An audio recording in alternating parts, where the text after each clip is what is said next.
fazer melhoramentos numa cidade que não leve em consideração os impactos raciais da transformação, muito provavelmente vai agravar as desigualdades raciais ao invés de diminuí-los. A gente precisa olhar para candidaturas que não tenham vergonha, constrangimento de falar do racismo como um problema central e que apresentem propostas construídas conjuntamente com os movimentos sociais que tratam disso, né?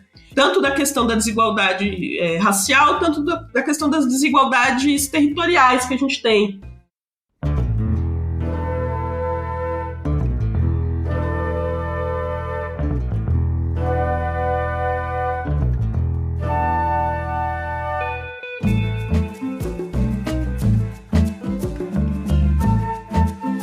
Olá, eu sou Andréa Dipp e começa agora o Pauta Pública, trazendo conversas que não podemos mais adiar. Cidades com sol vermelho, poeira e fumaça, rastros de fogo, calor insuportável e em São Paulo a pior qualidade do ar do mundo. Não é uma releitura das 7 pragas do Egito, mas no mínimo são sinais, ou melhor, evidências de que a gente está entrando em um mundo transformado pelas mudanças climáticas. No dia 17 de setembro, o presidente Lula falava numa reunião com ministros e representantes dos poderes sobre os incêndios que tomam conta do país. E a grande maioria das cidades não está preparada para cuidar disso, ou seja, as cidades não estão adaptadas para os eventos climáticos extremos. E nessa pauta que é urgente, tem um debate importantíssimo. De que forma será feita essa adaptação nas cidades? Como que ela vai atender as populações em áreas mais vulneráveis? Racismo ambiental e justiça climática são termos que descrevem a observação de como tanto as mudanças climáticas como as estratégias de adaptação precisam levar em conta o impacto social e econômico entre os mais pobres e comunidades racializadas, como pretos e indígenas no caso do Brasil. Chegando cada vez mais perto das eleições, o Pauta de hoje conversa com a jornalista Gisele Brito. Mestra em Planejamento Urbano, a Gisele atualmente é coordenadora da área de Direito às Cidades Antirracistas do Instituto de Referência Negra Peregum. Ela conta aqui pra gente como está se dando essa discussão e o que significa falarmos em uma cidade mais inclusiva. Antes da gente ir pro papo, aproveita que você tá por aí e já segue e assina esse podcast nas suas plataformas favoritas. Indica o programa para todo mundo que possa se interessar. E se você ainda não fez isso, dá pra gente aquelas 5 estrelas no Spotify e na Apple pra gente poder continuar em destaque nos aplicativos e trazer cada vez mais ouvidos para essas conversas. Pode deixar seu comentário também, porque isso nos ajuda demais. Agora, antes da Gisele, a gente vai aproveitar o tema do programa e trazer aqui o Bruno Fonseca, chefe de redação da Pública em São Paulo, que vai contar de uma força-tarefa que foi criada com vários grupos de estudantes universitários para medir o comprometimento dos políticos com a crise climática. Bruno, conta pra gente o que vocês conseguiram nesse trabalho. O Climômetro é exatamente isso, uma força-tarefa. A gente se uniu a estudantes de várias universidades do Brasil e fomos atrás dos candidatos a prefeito nas capitais para saber o quanto eles estavam comprometidos com a pauta climática. Nós fizemos 5 perguntas para esses candidatos, para saber o quanto eles iam priorizar ações de combate ao desastre climático e o quanto eles achavam que os desastres climáticos já estavam impactando as cidades onde eles querem ser prefeitos. As respostas que nós tivemos até agora foram interessantes, porque, por um lado, muitos candidatos se disseram preocupados com os desastres climáticos.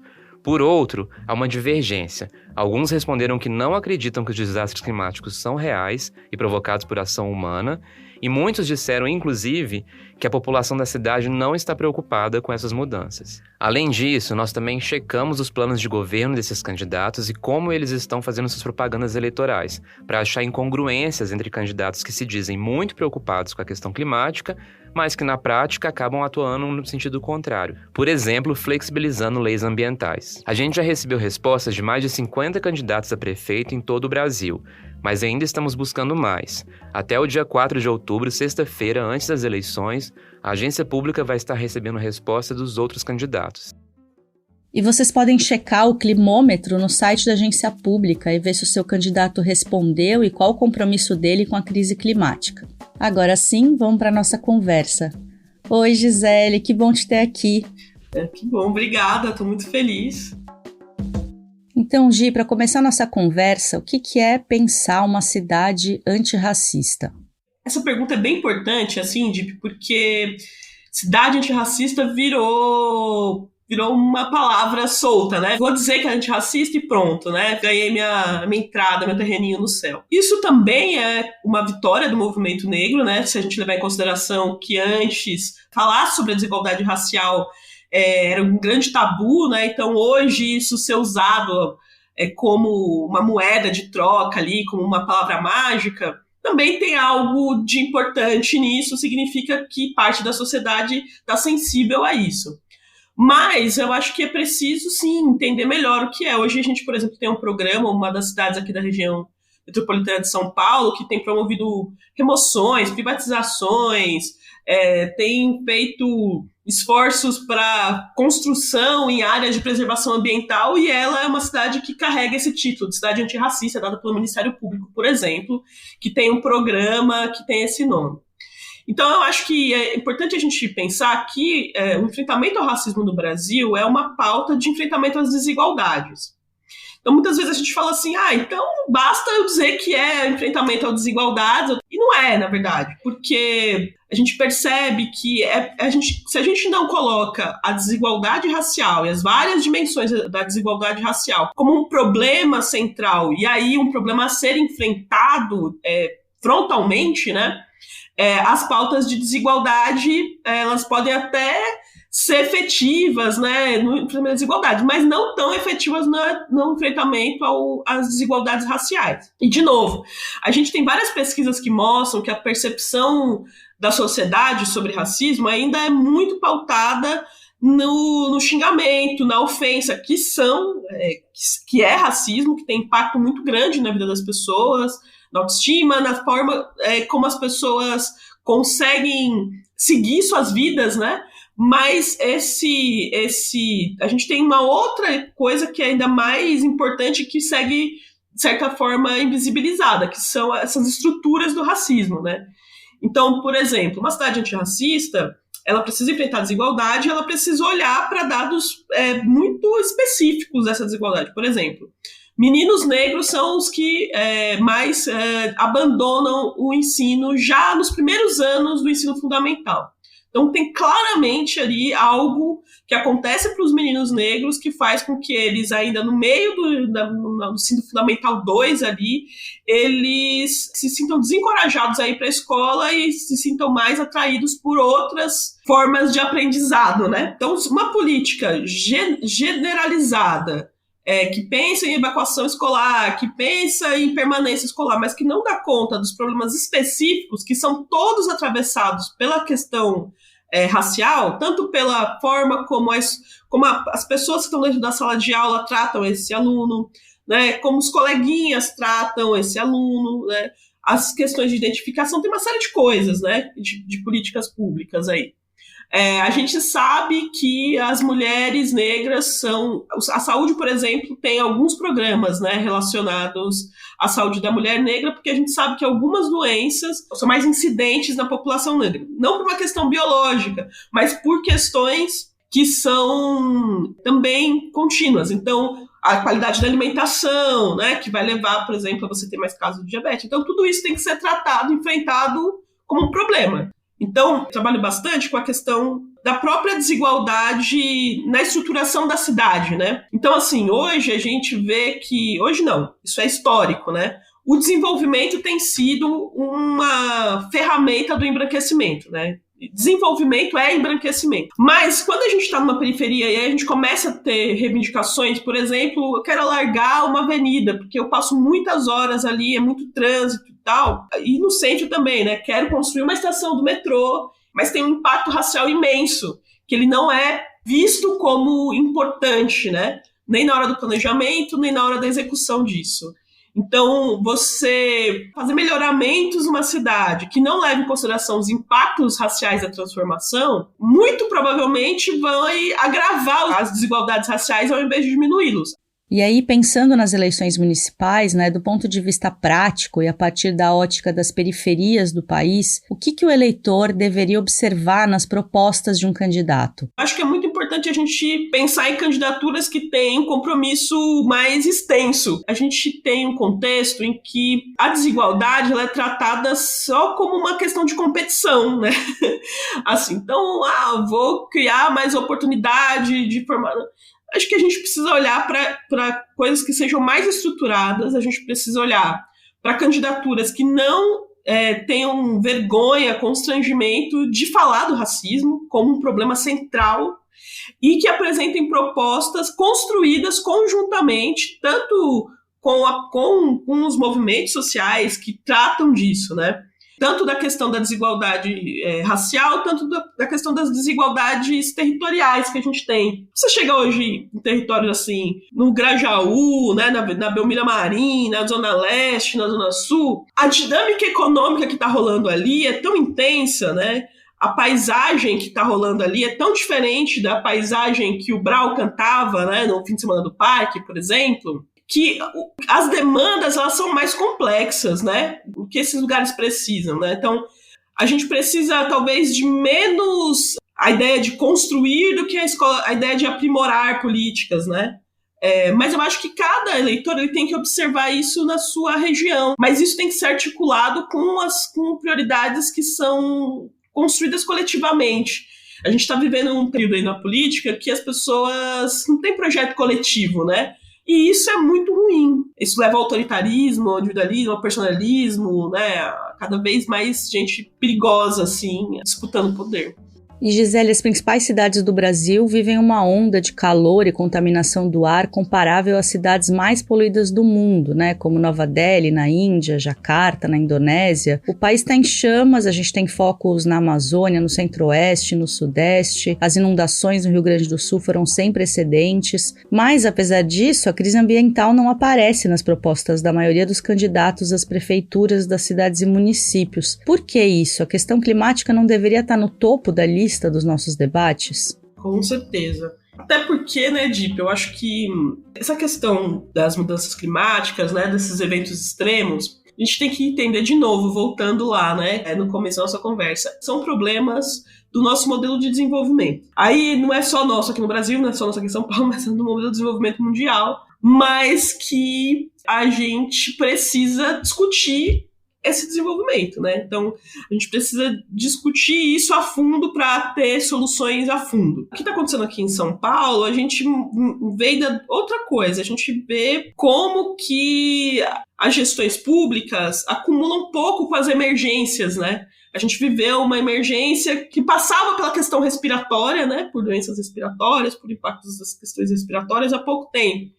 A gente vê que a gente aprendeu pouco sobre elas, tanto na comunicação, como na estruturação, que isso é adaptação também, né, que é um debate muito importante sobre as mudanças climáticas. As mudanças climáticas, elas têm duas frentes bem importantes, né, no enfrentamento. Tanto a mitigação, que vários cientistas dizem que, infelizmente, de certa forma, passou o tempo, que a gente não tem mais tempo para impedir a multiplicação de eventos extremos, mas ainda assim a gente precisa mitigar, né, a emissão de gases do efeito estufa para não aumentar o desastre. Nas cidades, o que é mitigação? A gente repensar o sistema de transporte, né, que são muito poluentes, repensar o incentivo ao automóvel, ao carro individual, que é muito poluente. A gente precisa repensar, por exemplo, né, o Código de Obras, por exemplo, que é muito permissivo com a falta de ventilação, né? Toda varanda gourmet é um roubo. A varanda gourmet ela é um artifício aí das construtoras para ter menos área construída computada. Mas isso tem uma consequência para as mudanças climáticas bem interessante, né? Porque quando você tem esses apartamentos que tem uma varanda gourmet, o apartamento tem 21 metros quadrados, mas tem 10 de varanda. Aí o que a pessoa faz? Assim que ela entra no apartamento, ela fecha aquela varanda, né? Na verdade, quando ela vai comprar, o stand já mostra aquela área incorporada com uma cozinha da casa. O que acontece quando fecha aquela varanda gourmet? A única circulação cruzada que tinha ali, ela é impedida. Então, o que também você incorpora imediatamente naquele projeto? Um ar-condicionado. E a gente tem que pensar que, de fato, com as mudanças climáticas, talvez a incorporação de ar-condicionado passe a ser uma demanda, né, muito básica da vida, assim, das pessoas. Agora, o que acontece se a gente é permissivo com isso? Em vez da gente pensar em arquiteturas que pensem em ventilação, né? Quem mora em cidade litorânea, por exemplo, a arquitetura das casas privilegia a ventilação, né? Cidade, em Belém, por exemplo, eu já estive em imóveis em Belém, mesmo apartamento que tinha todo um desenho para pensar a circulação cruzada e tal. É mitigação. E aí adaptação, que no caso da emergência que a gente está vivendo agora, a gente precisa estar preparado para isso, a gente precisa estar preparado com estruturar o sistema de saúde para que ele consiga receber as pessoas. A gente precisa preparar as escolas, né, para ter ambientes adequados, para ter ambientes que as pessoas que estão ali dando aula, né, na atividade da escola, consigam informar os alunos, cuidar dos alunos, né, pensar atividades adequadas. O trabalho, né, os trabalhadores que estão na rua, né, cara, outro dia eu vi um cara fazendo um reparo na rua, um baita sol, meio-dia, pensando, que loucura, né? Quais são as condições de trabalho dessa pessoa? Então, isso não está na pauta, porque é necessário enfrentar o modelo de desenvolvimento, não pensar política de adaptação sem pensar na mobilidade, na acessibilidade, na distribuição dos lugares de interesse da cidade, é pensar em revitimizar as pessoas com a distância, com perda de tempo dentro de transporte, ou empurrar as pessoas para soluções individuais. As eleições municipais estão se aproximando e as disputas se tornaram um campo de batalha onde a verdade e o respeito são frequentemente esquecidos. Ao invés de debates, shows. Esse cenário conturbado se repete em quase todas as cidades. E é aí que a Pública e vocês entram, com informações de qualidade do nosso lado e muito apoio do seu. Sem você, nosso jornalismo independente, que busca a verdade, pode ser engolido pela desinformação. Vire nosso aliado, acesse apoie.apublica.org. Outro conceito que eu acho importante a gente entender é o de justiça climática. O que é isso na prática e como que isso se relaciona com as questões raciais? Não está discutindo as questões aí da mudança climática, e aí as pessoas perceberam, né? Peraí, mas o que a gente precisa fazer isso com justiça, né? Porque basicamente essa é uma discussão econômica também, que fica difícil de entender, né? Assim, você vai pra COP, o que as pessoas estão discutindo na COP? Tá discutindo assim, quem é que vai pagar, quem é que vai dar uma desaceleradinha no seu desenvolvimento? É sobre isso, assim, né? Tem uma questão muito séria que é, quando você diz assim, ó, o Brasil ou os países têm que diminuir as suas emissões. Como as nossas economias são pautadas em setores que emitem muitos poluentes, por exemplo, petróleo, ninguém quer abrir mão. O Brasil não quer abrir mão de explorar o petróleo, né? Hoje o Brasil é um grande produtor de petróleo, não quer abrir mão, porque diz que, como assim? Isso aí sustenta o meu desenvolvimento. O país subdesenvolvido fala assim, não, meu amigo, eu ainda tenho milhões de miseráveis aqui para você, Estados Unidos, para você, China, que essa é basicamente a discussão, que é os países mais desenvolvidos do norte não querem assumir sua responsabilidade por terem explorado os países do sul global. E dentro dos países tem a dimensão de, tá bom, então a gente vai diminuir, mas não serei eu, população preta, pobre, periférica, indígena, populações tradicionais, né, ribeirinhas e tal, que vamos pagar essa conta. Vamos fazer uma transição energética, vamos usar energia eólica. Tá, mas você não vai colocar as torres de energia eólica aqui na minha roça, né? Eu planto aqui feijão de subsistência e você quer tirar minhas terras, pagar a miséria das minhas terras, ou não pagar, ou dizer que eu não sou proprietário dessa terra, que eu sou quilombola, que não tenho propriedade dessa terra.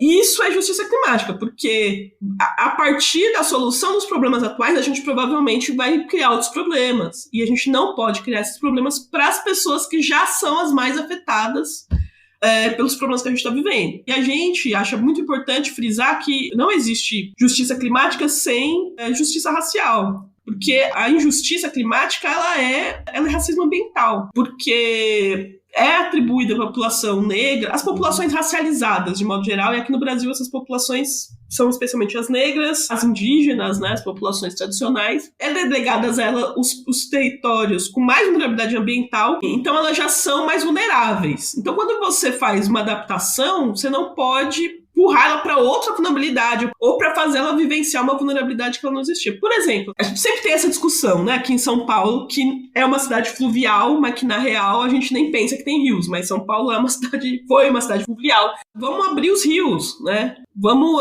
desimpermeabilizar tal. Só que eu sempre falo isso, as pessoas sempre falam isso num rio que tá lá, um córrego que tá lá, o córrego Pirajussara, né? Aqui no Bexiga, vamos abrir o Itororó, mas ninguém fala, vamos desfazer a obra que retificou Pinheiros. E aí vamos desapropriar todas aquelas empresas, aquelas corporações, né, ali, que estão ali no entorno. Por que a gente sempre quer fazer isso sem dar as condições adequadas de proteção integral à vida das pessoas, pela população que já está vulnerável para criar outras vulnerabilidades?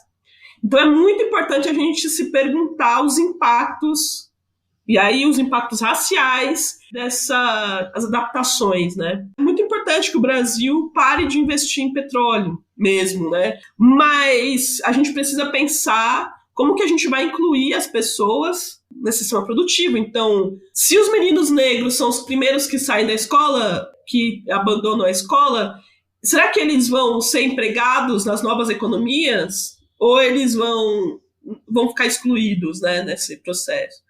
O que acontece com a população negra que depende de, sei lá, recurso de assistência social numa cidade que é financiada por petróleo? Putz, se você não fizer uma adaptação ali, a miséria vai aumentar ali, as condições vão precarizar. Então é isso que é adaptação com justiça climática e com enfrentamento ao racismo ambiental. Na cidade de São Paulo, a maior do país, a temperatura pode variar em até 14 graus de acordo com o bairro, segundo um estudo da Unifesp. Como que a gente explica isso? Tem duas coisas, que é esse investimento nessa infraestrutura que regula mesmo o ar, que é árvore, plantar árvore. Tem uma coisa das áreas que ainda são áreas de preservação, que ficam nas periferias de São Paulo. Mas, por exemplo, nas periferias tem menos parques, né, construídos. Então, por exemplo, se você anda na Paulista, só na Paulista tem 2 parques. Então, se você andar no entorno de um parque, você vai ver que é bem mais fresco. Então, isso é investimento público. Essa diferença tem a ver com investimento público.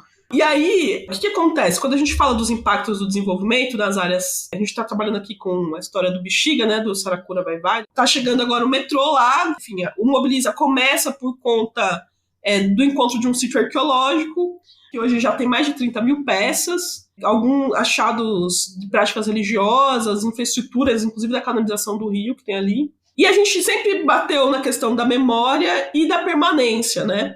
Justamente por isso, porque a gente sabe que quando chega o metrô ele produz a expulsão das pessoas ali daquele território. Então essa diferença aí de temperatura, ela é socialmente construída, né? Você sabe que as pessoas têm um movimento de dizer que você faz coisas sobre racismo ambiental e as pessoas falam, agora até parece, né, que chove diferente para preto e para branco. Não é que chove diferente, porque o problema não é a natureza. O problema é a nossa capacidade de responder a isso. Então é o que é socialmente produzido. Então, num processo eleitoral como esse, que a gente está vivendo agora na cidade, você tem um candidato que quer fazer um prédio de 1 quilômetro na Zona Sul, que boa parte da Zona Sul é área de proteção ambiental. Se você faz um prédio de 1 quilômetro, vamos pensar nas consequências, né, disso. O que acontece com a demanda por mobilidade, impermeabilização do solo, com impacto no lençol freático, né? O que acontece com... Você tem uma coisa, né, de fazer esses prédios espelhados, então com essa remissão de calor, a demanda por ar-condicionado desse espaço, tudo isso é aprofundamento das emissões de gases, né, da demanda por extração mineral lá na Amazonas, né, por combustíveis fósseis. É sistêmico, a gente está vivendo no mesmo mundo, assim, né. Então a gente pode dizer que a crise ambiental é também uma crise política? É uma crise política, é uma crise do modelo de desenvolvimento, assim, cara. Mas é uma crise política porque É muito fácil a gente reclamar do que está acontecendo e é muito difícil a gente desligar o nosso próprio ar-condicionado. Assim, é bem difícil. E inevitavelmente passa por isso. Passa por a gente fazer... Agora, eu não estou falando isso para dizer das escolhas individuais também, né? Não é isso, assim, a gente em São Paulo, por exemplo, a gente tem rodízio, né? Tem mais, sei lá, uns 30 anos que tem rodízio. De criança a discussão do rodízio, assim. E é impopular. Então, é compatível, é coerente, né? A gente ser a favor, né, de medidas do governo para diminuir a crise, mas a gente achar muito ruim deixar o carro 1 dia, 2 dias na garagem, né? Isso é um problema político que a gente precisa sair do campo das ideias, que eu acho que a gente avançou bastante, do ponto de vista ideológico, assim. Mas agora precisa sumir aí os BO, né? Internacionalmente, o foco do Brasil... O Brasil aparece na discussão internacional muito pautado pela Amazônia, pelas queimadas nas florestas e tal, no Cerrado um pouco. Se fala muito pouco, se cobra muito pouco do Brasil internacionalmente e se financia muito pouco mitigação e adaptação urbana, né?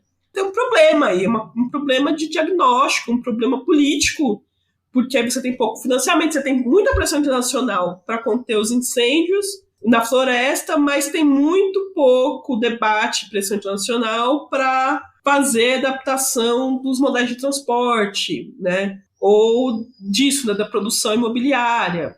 E aí se fala muito pouco. Aí tá todo mundo agora falando, né, das queimadas e pensando nessa conexão com a floresta, mas se fala muito pouco disso, né, da diminuição das áreas florestais. Tem uma lógica muito marqueteira, né, no debate disso. Então a gente precisa ser mais maduro politicamente mesmo, assim. Gi, para fechar, você podia falar um pouquinho do Instituto Peregun e explicar um pouco da proposta do movimento, que tem tudo a ver com o que a gente conversou aqui hoje? O Instituto Peregun, né, que é uma organização do movimento negro, ele lançou uma agenda para dialogar para as eleições municipais, que trata de educação, clima e cidades. Cada uma tem 3 propostas. São algumas propostas que eu falo assim, que elas parecem não muito sexys, assim, sabe? Não são grandes, mas são coisas que a gente propôs baseada na experiência do dia a dia, de enfrentamento de coisas que a gente, na nossa experiência mesmo de enfrentamento aí, de apoio a organizações do movimento negro, a gente viu que são importantes. E essa coisa do enfrentamento dos impactos raciais da transformação urbana é muito importante. Porque como a gente vive esse mito, né, de que não tem um debate racial. O problema do Brasil não é o racismo, o problema do Brasil é a desigualdade, outros tipos de desigualdade, a gente não enfrenta, coloca isso como, olha, a gente precisa... E foi o que deu certo nas cotas, né? As cotas a gente tem um problema de acesso à universidade, que a gente sabe que a mobilidade social passa por anos de escolaridade. E a gente tem uma diferença, então vamos fazer cota, né?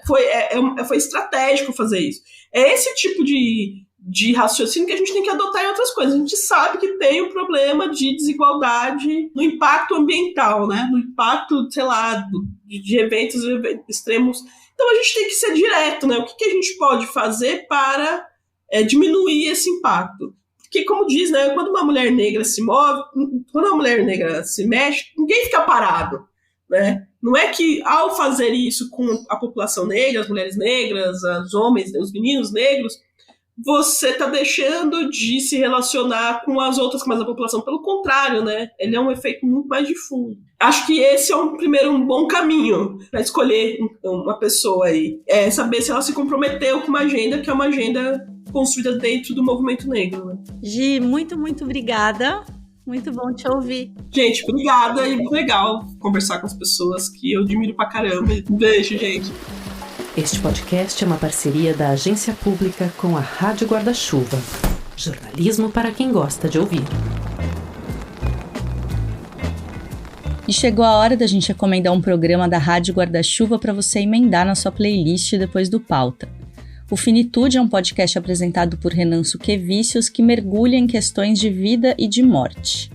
Com muitos episódios memoráveis, a dica de hoje é o Legado e Pecado. Nele é a história de um escritor branco de origem europeia que descobre ter um tronco indígena em sua árvore genealógica. Quer saber como essa história termina? Procura por Finitude depois do Pauta e boa escuta.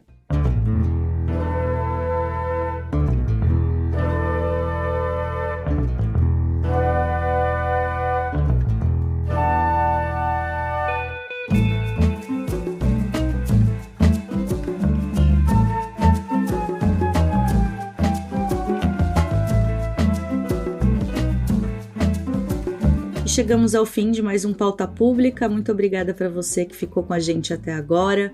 O Pauta é apresentado por mim, Andréa Dipp, pela Clarissa Levi. Eu e a Clary também cuidamos da pauta e da entrevista do programa. A produção é do Ricardo Terto e da Estela Diogo. O Terto é também quem edita e roteiriza o programa. As artes e a identidade visual são da Tainá Gonçalves. Na comunicação e coordenação das redes sociais é a Karina Taraziuk e a publicação no site e a transcrição ficam com a Ana Alice e a Rafaela Ribeiro. A trilha sonora original é do Pedro Vituri.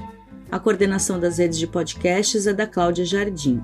O Pauta Pública é uma produção original da Agência Pública de Jornalismo Investigativo. Até sexta que vem, gente. Um abraço.